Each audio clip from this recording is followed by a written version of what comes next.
Proyek yang paling tidak mungkin dikerjakan sampai akhir masa jabatan walaupun ditambah 1 kali lagi hingga 3 masa jabatan adalah tidak mungkin jadi atau tidak mungkin bisa membangun ibu kota baru di Penajam, Kalimantan Timur. Ada lagi yang sulit dilaksanakan, yaitu membangunnya mungkin bisa, namun ruhnya tidak akan dapat. Ruh atau semangat mengapa penduduk pindah ke Penajam Kaltim, ibu kota yang katanya kota baru tersebut. Pertanyaan sederhana, apa karena pekerjaan cukup memindahkan manusia ke tempat yang baru? Dalam catatan sejarah umat manusia, migrasi perpindahan tempat hidup adalah karena harapan hidup lebih baik dari tempat yang lama, lebih baik, lebih mudah, lebih aman, lebih sehat, dan banyak lagi semangat hidup yang akan didapat karena harapan baru. Sekarang, harapan apa yang bisa didapat di sana? Seperti banyak yang komentar, kalau begini-begini aja cara kelolaan negaranya, gua pindah ke negara lain aja nih, gua tinggalin dulu nih Indonesia. Ada banyak kalimat itu terdengar oleh kita beberapa tahun ini karena sesaknya, sulitnya mencari kemakmuran di negara tetangga kita ini yang karena pejabat utamanya mengendalikan jalannya bernegara padahal dia tidak dipilih oleh rakyatnya, karena hilangnya harapan di negara sendiri dan banyaknya peluang di negara lain,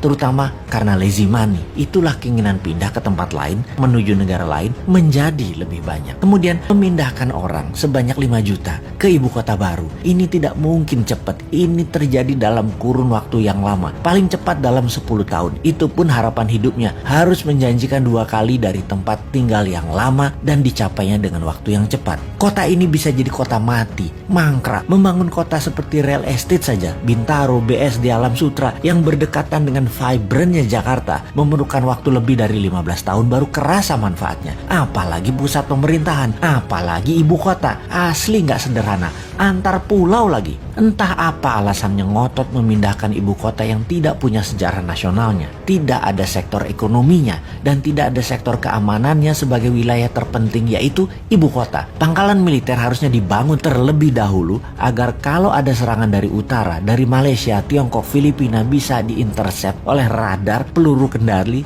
dan jet tempur yang pangkalannya harusnya di sekitar utara Penajam, bisa di Balikpapan atau Samarinda. Kekuatan tempurnya harus naik 10 kali lipat dari kekuatan militer sekarang yang ada di Kalimantan Timur. Dan dari pemikiran calon presiden 2024 yang saat ini menjabat Menhan, kayaknya nggak ada agenda melindungi ibu kota baru Penajam dianggarkan dan direncanakan dalam buku putih Kemhan sampai tahun 2024. Banyak orang jadi meragukan kemampuannya mengelola negara secara utuh ke depannya. Yang paling berat adalah strategi keuangan pemerintah ala kelolaan sekarang yang selalu berhutang itu. Hutang kalau untuk hal yang produktif masih mending. Membangun ibu kota itu produktifnya di mana? Ibu kota itu bukan profit center tetapi cost center.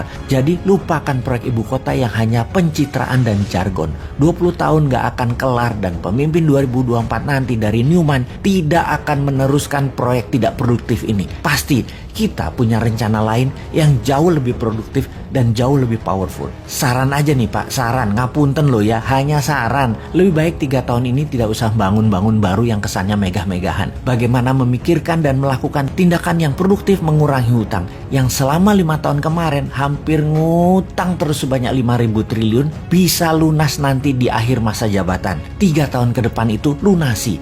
Biar pemimpin ke depan ringan menjalankan strategi bernegara untuk Indonesia menjadi negara superpower tahun 2045. Jangan minta jabatan 3 kali deh solusinya.